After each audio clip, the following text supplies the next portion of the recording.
Now, let me ask you this first and foremost. Um, when you hear the words "the music business," what is the first thought that come to your mind?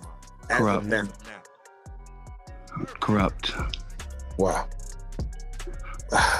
To say corrupt, you must be pulling from something. What's the first image that pops in your brain when you say the words corrupt? Jay-Z. TV, her name was Jennifer Vineyard, and she worked for MTV News. She told me, she was like, if you can get, Rihanna was completely unknown. She was like, if you can get a quote from Jay-Z, then we'll run the story. So I was like, I even told her, I was like, yeah, no problem. I like talk to this guy about everything. He had been the head of Def Jam. He had been the head of Def Jam for not too long, right? So I figured he would easily give us a quote. And, he completely snowballed. He snowballed me. He wouldn't give us a quote about Rihanna. He wouldn't do anything, for her in the beginning. So, being around so many people in the industry who've experienced the same thing, it's just, and honestly, he needs to be in prison, but. But Rihanna's ex-publicist Jonathan Hay is going all out on Jay-Z, claiming he's corrupt and should be doing time. But what's the tea? Is it just because Jay-Z didn't want to give a quote to promote Rihanna? Or is there something deeper that went down? Because let's be real, not providing a quote isn't enough reason for him to make such statements. Jonathan's got to be hinting at something deeper. And let's not forget, that man was a low-key part of the inner circle of Def Jam, so what did he know that we needed to know? Here's the thing, before Jonathan even spilled the tea, fans were already speculating about Rihanna's experiences with Jay-Z. And honestly, everything is going to leave you shaken. It will even make you question why Rihanna stopped making music when she was just in her prime. So, let's break it down. In a recent podcast interview, Jonathan said he only tried to get a quote from Jay-Z about Rihanna, who was a new artist at the time. Apparently, this wasn't for any ulterior motive, but simply to promote her career, which would have benefited the whole team as well. But Jay-Z gave Jonathan the cold shoulder.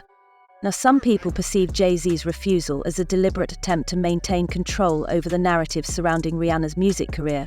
Others see it as Jay-Z possibly trying to have his way with her before offering further favors.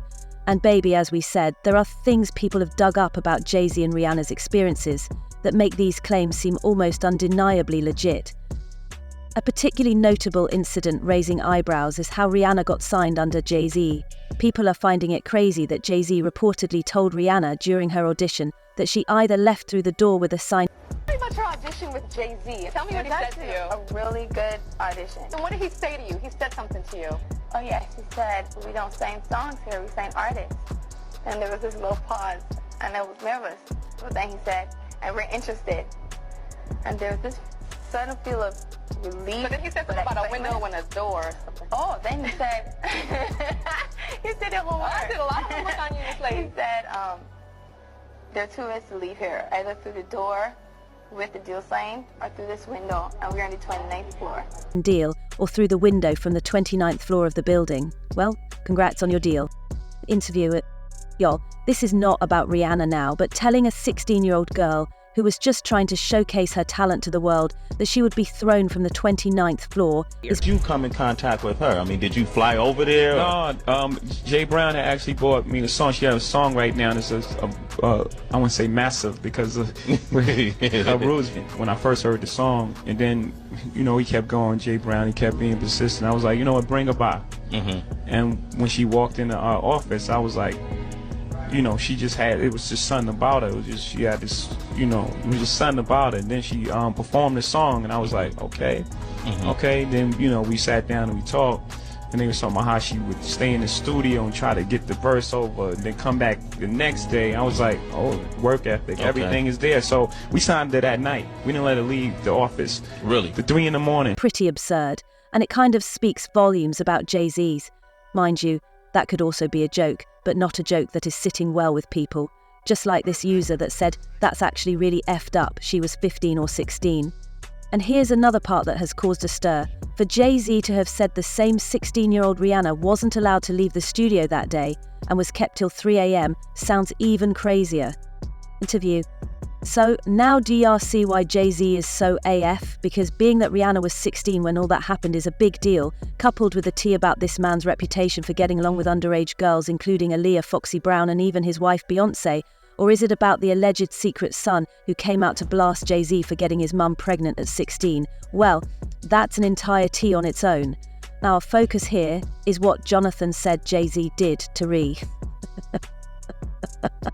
Look at another aspect that has fueled this whole thing. I'm sure you'll remember the rumor about Jay-Z and Beyonce splitting for about a year. The reason was that after Rihanna got signed in 2005, Jay-Z tried to make Rihanna his side thing while he was still dating Beyonce. According to sources, Beyonce didn't know what to make of this, and it actually ended up breaking them up for a time. They spent maybe a year apart from each other because Beyonce just wasn't sure of what to make of the situation with Rihanna. However, it was said that Jonathan Hay fabricated that story to promote Rihanna, and that he later came out to debunk those rumors. But the truth is, people ain't buying it. They're saying that Jay-Z must have pressed Jonathan to let people know it was a promotional stunt. And honey, the reasons people are convinced something was actually going down between Jay-Z and Rihanna are many.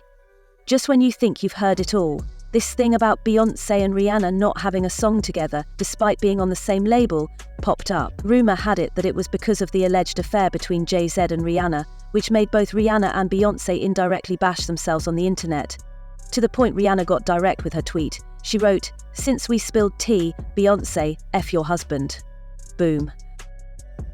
Wait, y'all, was Beyonce still breathing fine at that time? Because that was savage of Rihanna if she tweeted that. Honey, it got even more interesting and clear when Jay-Z apologized about infidelity in his album 444, particularly in the song 444. Remember what he said? "Look, I apologize, often womanized, for my child to be born to see through a woman's eyes. Took for these natural twins to believe in miracles. Took me too long for this song. I don't deserve you.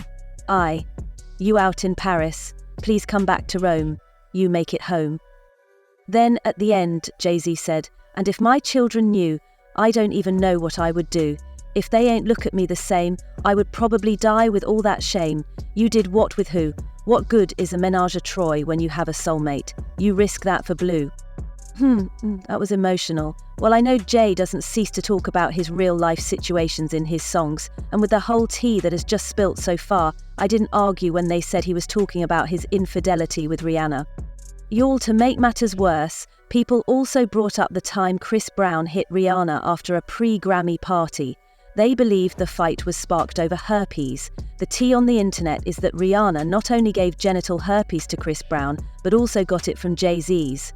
Now, that may have a different narrative, but it's adding up to what people are trying to deduce from what Jonathan Hay said. So they're connecting the dots and concluding that Jay-Z messed around with Rihanna. Basically, they're saying the time he didn't get Jonathan a quote was because he wanted something in return from her. And here's the twist of the whole story. The majority of folks are finding it difficult to believe Jay-Z's alleged intimacy with Rihanna might just be a one-time thing. It is believed that Rihanna must have been committed to doing some dirty stuff before she moved to the next point of her career, and that the effect of this is what has made Rihanna stop singing despite being at the top of her game. More internet people have been saying things like, "Makes you wonder why she remotely doesn't want to sing anymore. Makes sense why she doesn't involve herself with them as well. She made business moves so she didn't have to sing anymore." But what do y'all think? Did Rihanna stop singing because she was allegedly getting S? And do you think Jonathan Hay is trying to hint at us what Jay-Z did to her before her fame? Let me see your thoughts in the comments.